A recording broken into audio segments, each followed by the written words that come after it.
A aula sobre estrutura interna da Terra, certo? Durante essa aula a gente vai entender como é a divisão interna da Terra, como a Terra é dividida por dentro, certo? Essa aula é para os alunos do sexto ano e a gente vai começar agora, ó.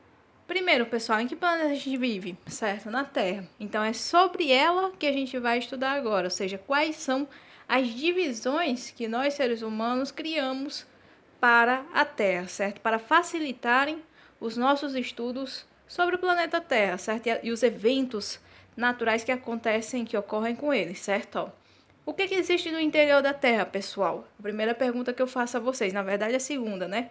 O que existe no interior da Terra? Todo mundo aqui já se fez essa pergunta, certo? Alguns dizem que é lava, outros dizem que nada, certo? Que, enfim, há espaços, né, ocos lá dentro da Terra, mas enfim, para estudar o interior da Terra, pessoal, os geógrafos, certo, e todos os outros cientistas que também atuam nesse ramo do estudo do interior da Terra, eles utilizam um aparelho chamado sismógrafo. E o sismógrafo, pessoal, ele é muito conhecido aqueles filmes de vulcões, de, enfim, terremotos. Por quê? Esse aparelho, ele registra os movimentos da Terra. A Terra se movimenta o tempo inteiro e o sismógrafo, ele acusa quando esse movimento sai do normal e quando esse movimento, enfim, indica que vai acontecer um terremoto, que indica que vai acontecer o quê? Uma erupção de um vulcão, por exemplo, certo? São os chamados abalos sísmicos, certo? Enfim, esse aparelho aqui a gente já conhece, certo? Ele faz uns riscos, é muito parecido também com o exame que a gente costuma fazer, que é o eletrocardiograma. O eletrocardiograma, ele faz o quê? Ele registra os batimentos do coração, certo? Também por meio de riscos, e indica quando esses batimentos saem daquilo que é considerado normal, certo? E quando esses batimentos saem daquilo que é considerado normal, o médico ele faz o diagnóstico e indica um possível problema cardíaco que você talvez tenha, certo? Enfim, do mesmo jeito é o sismógrafo, certo? Porque o sismógrafo ele vai, enfim, indicar quais as anormalidades dos movimentos da Terra, certo? Se aparecer algum tipo de anormalidade, ou seja, se esse movimento for brusco demais e ele indicar que vai acontecer algum tremor na Terra, esse sismógrafo ele registra isso e ele mostra pra gente, certo? Para quem acompanha, para quem estuda ele, certo?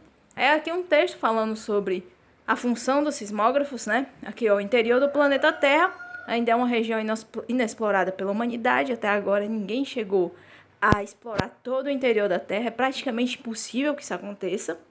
Entretanto, com a ajuda de sismógrafos cada vez mais sofisticados, os cientistas vêm conseguindo obter informações que ajudam a entender a composição e a estrutura da Terra e o funcionamento do interior do planeta. Ou seja, qual a função dos sismógrafos, pessoal? É a de ajudar a estudar o interior da Terra. Ninguém consegue ver como a Terra é lá por dentro, certo? Como é que ela é por dentro. E o sismógrafo é esse aparelho que ajuda a gente a ter uma ideia, né? Enfim, imaginar como é o fundo da Terra, né? Enfim, como é que é o interior da Terra. Aí, de acordo com o comportamento das ondas emitidas pelos sismógrafos, é possível identificar a estrutura e o material que compõem as camadas inexploradas do planeta. E dessa maneira foram identificadas 3 camadas distintas: a crosta terrestre, o manto e o núcleo. Ou seja, pessoal, o sismógrafo é tão importante que por meio do registro que ele faz com aqueles riscos que vai mostrando, certo? A gente é capaz até de dizer quais são os materiais que compõem as camadas da Terra. Então, por exemplo, daqui a pouco eu vou dizer do que é feito cada uma das camadas da Terra. Mas como é que a gente sabe do que é feito se a gente nunca chegou até lá? Por meio dos sismógrafos, pessoal, certo? Por meio do trabalho dos sismógrafos, dá para se ter uma ideia, certeza não, mas dá para se ter uma ideia de quais são os materiais mais, mais comuns no interior da Terra, certo? Aí pronto, ó, dessa maneira foram identificadas 3 camadas distintas: a crosta terrestre, o manto e o núcleo. Eu quero que vocês prestem bastante atenção nesses 3 nomes, certo? Ó, crosta terrestre, manto e núcleo, porque são essas 3 camadas que a gente vai estudar a partir de agora, certo? Aqui uma imagem da Terra, pessoal. separada nessas 3 camadas. Essas 3 camadas que eu falei ainda há pouco, ó. A crosta terrestre é a primeira, essa azul, certo? Com a imagem da Terra, né? Enfim, das nuvens, dos oceanos, enfim, dos continentes. Essa vermelha de dentro é o manto. E essa bola amarela que tem bem no meio delas é o núcleo, certo? Se a gente comparar isso aqui com um ovo cozido, a crosta terrestre é como se fosse a casca do ovo. O manto da Terra é como se fosse a clara do ovo. E o núcleo da Terra é como se fosse a gema do ovo, certo? Dá para imaginar isso aqui, né? Ó, esse azul sendo a casca, o laranja bem forte sendo a clara e o amarelinho sendo a gema, né? Pois é, a gente tem a crosta, que é essa que seria a casca, o manto sendo essa parte que seria a clara e a parte que seria a gema sendo o núcleo da Terra, certo? Crosta terrestre, manto terrestre e núcleo terrestre. Eu acredito que vocês já ouviram falar sobre isso alguma vez. Aí pronto, tá aqui não só ilustrado, mas também com as setas apontando o nome de cada um. A crosta terrestre sendo essa camada mais fininha, né, azul, com os oceanos, com os continentes estão pintados de verde. O manto abaixo da crosta e o núcleo, pessoal. Aqui nessa imagem, o núcleo é dividido em 2 partes, né? Núcleo externo e núcleo interno. Por que existe essa divisão de núcleo externo e núcleo interno? Porque, pessoal, o núcleo externo, ele está em estado líquido, certo? O que é um estado líquido? É um estado de água, de água, certo? Enfim, é o estado líquido, é aquele estado que é líquido, certo? Um líquido, a água em estado líquido é aquela água líquida, certo? E o núcleo interno, pessoal, é aquele que está em estado sólido. O estado sólido, pessoal, é aquele quando, por exemplo, a água está em forma de gelo, certo? É gelo. O gelo é o estado sólido. A madeira está em estado sólido. O plástico é estado sólido, certo? Enfim, existe essa diferença, né, entre o núcleo interno e o núcleo externo. Porém, tanto um quanto o outro são núcleo. Então, quantas e quais são as camadas da Terra, pessoal? Crosta, manto e núcleo. Independente de quantas divisões a gente faça do núcleo, certo? Crosta, manto e núcleo. O que é que eu vou cobrar da atividade de vocês? Crosta, manto e núcleo, pelo menos por enquanto. Lá na frente a gente detalha mais. Bem, aqui outra imagem, ó, da estrutura interna da Terra, com a crosta continental, o manto, o núcleo. Ó, como eu já falei, tem um núcleo líquido, que é esse mais externo, ou seja, que ele está mais perto de sair, né, para o ar livre, e o núcleo sólido, que é o núcleo interno, que aqui está bem no centro da Terra, certo? É aqui a gente vai falar um pouco sobre as principais características de cada uma dessas camadas. Quais camadas, professora? A crosta, o manto e o núcleo. Repetindo, crosta, manto e núcleo, certo? Aí a gente vai falar aqui sobre a crosta, pessoal. A crosta terrestre é a camada que recobre o planeta Terra. Portanto, pessoal, a crosta terrestre é a camada mais externa, ou seja, a mais de fora do planeta Terra, certo? Trata-se de uma camada bastante fina, com uma espessura entre 5 km e 70 km, quando comparada ao raio da Terra. O raio da Terra tem 6.371 km, ou seja, pessoal, essa camada da Terra, a maior distância de profundidade dela é de 70 km, é como se fosse, enfim, não dá nem para dizer, mais ou menos, mas enfim, 5 km é muito pouco, né? Em algumas partes ela tem 5 km e em outras ela tem 70 km de distância. 70 km é como se fosse, sei lá, do centro de Fortaleza para o quê, meu Deus do céu? Para Itaitinga, coisa assim, certo? Mas eu acho que não, Itaitinga é bem próxima do centro de Fortaleza. É como se fosse do centro de Fortaleza para Guaiúba, mais ou menos. Aí, quando comparada ao raio da Terra, 6.371 km, ou seja, a crosta terrestre, pessoal, se a gente for pensar, ela tem no máximo 70 km de profundidade. Se você começar a cavar a Terra, 70 km cavando, é muito longe, né, mas também não tanto, são só crosta terrestre. Depois de 70 km, a crosta terrestre acaba. E daí começa o quê? O núcleo, pessoal. Do núcleo, núcleo não, desculpa, errei tudo, né? Depois de 70 km começa o manto da Terra, certo? Ó, do manto da Terra, pessoal, para chegar bem no centro, bem no meio mesmo do planeta Terra, ainda vão faltar 6.301 quilômetros para chegar no centro da Terra mesmo. Ou seja, a crosta da Terra, pessoal, comparada ao resto, ela é muito fina, certo? E a gente vai continuar aqui com o texto, ó, bem aqui. Cadê o texto? Opa, aqui, ó. Apesar de fina, a crosta é subdividida em duas camadas, que ele vai falar depois de crosta superior e inferior, que a gente não vai falar agora, certo? Ó, a gente vai pular essa parte, mas tá aqui, ó. A crosta, pessoal, é onde a vida do planeta Terra acontece. O que eu quero dizer com isso? Que é na crosta terrestre, pessoal, em cima dos dentro dos oceanos, em cima dos continentes, que a vida do planeta Terra acontece, que a nossa vida acontece. Onde é que nós construímos, pessoal, as nossas casas, as nossas cidades, os nossos países, as nossas sociedades, pessoal, em cima dos continentes da Terra, certo? E dentro da Terra, a vida, certo? Ó, enfim, na crosta terrestre é a vida, nos mares a vida, certo? Então, é onde a vida acontece. Depois da crosta terrestre não tem mais vida, certo? Ou seja, no manto não tem vida, no núcleo não tem vida, porque as temperaturas são muito altas e impossibilitam a existência da vida na Terra. Então, é a crosta terrestre, pessoal, é a região da Terra onde a vida acontece. Tanto a vida macroscópica, ou seja, a vida dos seres vivos que a gente consegue enxergar, como a vida microscópica, ou seja, a vida daqueles seres vivos que a gente não consegue enxergar, como as bactérias.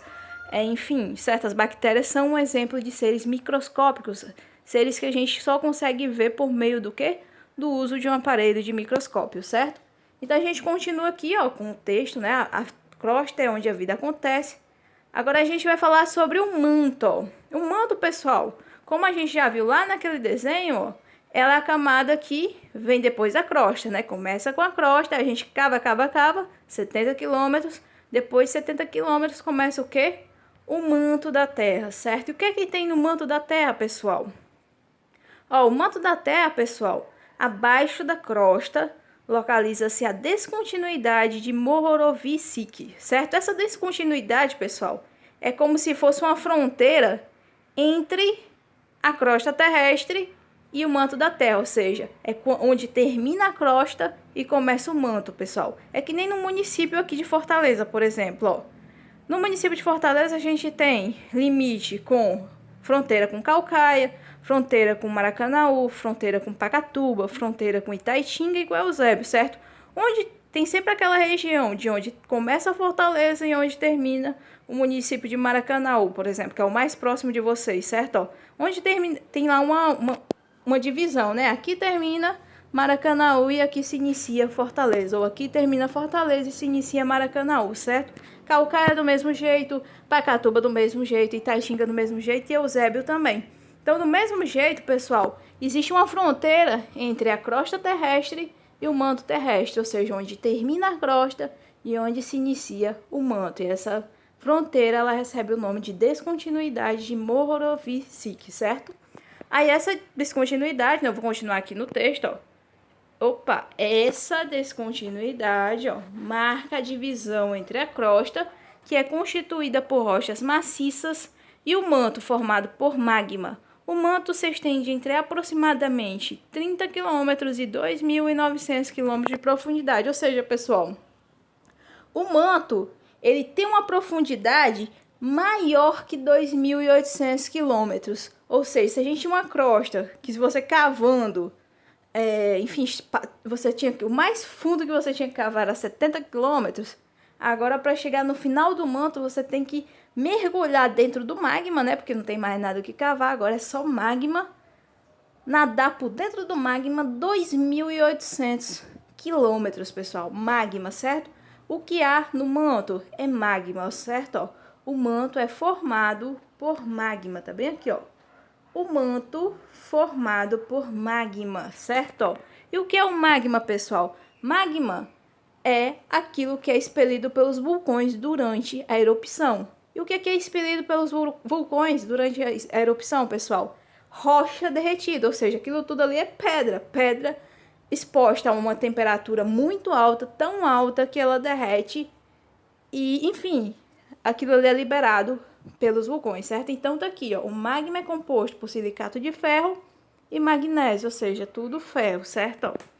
Aí, ó, sua forma é pastosa, resultado das altas temperaturas encontradas no manto, que apresenta uma temperatura média de 2.000 graus Celsius. Ou seja, pessoal, a temperatura dentro do manto da Terra, a temperatura daquele magma é de 2.000 graus Celsius, ou seja, a temperatura é muito alta. Se a gente for comparar com a temperatura aqui na Terra, no dia mais quente, que é 30, 35 graus Celsius, lá dentro são 2.000 graus Celsius. Por isso que não existe a possibilidade de haver vida dentro do manto da Terra, porque a temperatura lá é muito alta, certo? Não tem quem resista, não tem quem sobreviva a uma temperatura dessas.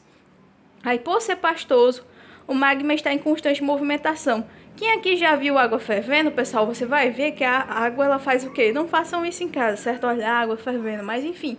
Quem já viu, você percebe que a água ela fica subindo e descendo dentro da vasilha, certo? Então, o que é que acontece? O magma, ele faz o mesmo tipo de movimento. Por quê? Porque ele está quente. Então, dentro da Terra, ele fica o quê? Subindo e descendo, certo? Aí, por causa disso, ó, ele está em constante movimentação. E essa movimentação, pessoal, ela é responsável pelos deslocamentos das placas tectônicas e pelos eventos ocasionados por esses deslocamentos, como atividades vulcânicas, maremotos e terremotos. Esse conteúdo de placa tectônica, maremotos, terremotos e vulcões é conteúdo para o 7º ano. Mas, por enquanto, vocês basicamente só precisam saber quais são as 3 camadas da Terra, que é o manto, a crosta terrestre, né, que é a primeira, o manto, que é a segunda, e o núcleo, certo? Depois, em outra oportunidade, a gente vê as causas, né, dos vulcões, dos maremotos e dos terremotos. Mas, por enquanto, vocês saibam que é esse movimento, né, do magma por dentro da Terra que faz com que esses eventos aconteçam, certo? Ó, tá aqui o manto da Terra, pessoal, como vocês podem ver na imagem, né? Só lava quente demais. E vocês podem ver, ó, pela imagem, que existem alguns lugares da crosta terrestre, em vários locais, porque a crosta terrestre, pessoal, ela não é perfeita. Ela não é como a casca do ovo, certo? Até a casca do ovo tem furinhos. Mas enfim, o manto da Terra, a crosta terrestre, pessoal, é o seguinte, ela é como se fosse uma casca de ovo rachada. Quando você racha ela para quebrar, né? Você dá várias pancadinhas nela, ela fica toda cheia o quê? De pedacinhos, certo? Sem quebrar, sem nada. Ela fica toda o quê? Cheia de pedaços, ela fica parecendo um quebra-cabeças, não é isso? A casca do ovo? Pronto, do mesmo jeito é a crosta terrestre. Ela é cheia de imperfeições, ela é cheia de pedaços. E esses pedaços, pessoal, esses espaços que existem entre um pedacinho e outro quebrado, é que faz com que existam o quê? Os vulcões. Porque a lava que está no manto, pessoal, ela escapola, né? Ela foge de dentro do manto por meio dessas falhas, ou seja, por meio dessas rachaduras, por meio dessas quebras, dessas imperfeições da crosta terrestre, certo? Por isso que acontecem os vulcões, por isso também que acontecem o quê? Os terremotos. Porque o que é o terremoto? É quando 2 pedacinhos colidem um com o outro, certo? Eles são empurrados pela lava e batem um no outro. E esse bater um no outro provoca um tremor na Terra, certo? Porque são 2 placas muito grandes batendo uma na outra. Por isso que o impacto é tão forte que, dependendo, né, do tamanho do impacto, ele pode até destruir cidades inteiras. Aí a gente segue aqui com o último pedacinho da Terra, né, que é o núcleo, pessoal. O último pedaço, ó. Ele é a camada mais profunda da Terra e também a menos conhecida pelo homem. Por quê? O núcleo é tão profundo, pessoal, que não tem como chegar lá, certo? Nunca, nunca, nunca na história da humanidade, a humanidade vai conseguir chegar até o núcleo da Terra, porque é longe demais, certo? Assim como ocorre entre o manto e a crosta, a separação entre o núcleo e o manto é marcada por uma descontinuidade, ou seja, aqui, pessoal, também existe uma fronteira, certo? Quando acaba o núcleo, ou quando acaba o manto e começa o núcleo, existe uma fronteira, e essa fronteira ela é chamada de descontinuidade de Gutenberg, e ela fica localizada a 2.900 quilômetros de profundidade, ou seja, depois de passar os 2.900 ou 2.830 quilômetros de profundidade do manto, pessoal, a gente chega no núcleo, certo? Ó, aí a gente vai continuar aqui, ó. Acredita-se que as temperaturas no núcleo oscilem entre 3.000 e 5.000 graus Celsius, ou seja, aqui ainda é mais quente, pessoal. Por quê? Lá no manto, a temperatura é de 2.000 graus Celsius. A gente já se impressionava, né? Meu Deus, como é quente. Aqui são 3.000 graus Celsius. No mínimo e no máximo 5.000 graus Celsius. Ou seja, quanto mais fundo a gente vai na Terra, maior é a temperatura no interior do planeta, certo? Ó, o comportamento das ondas sísmicas, ou seja, aquele movimento, né, ó, da Terra, indica que ele esteja dividido em duas camadas. A primeira, que é a externa, e a segunda, que é a interna. A camada externa, pessoal, ela possui 2.200 km de espessura, ou seja, a grossura da camada externa do núcleo é de 2.200 km. E ela pode ser formada por ferro e níquel em estado líquido. É aquele núcleo externo que eu falei, ó, lá no começo, certo? Ó, o núcleo externo, pessoal, ele tem o quê?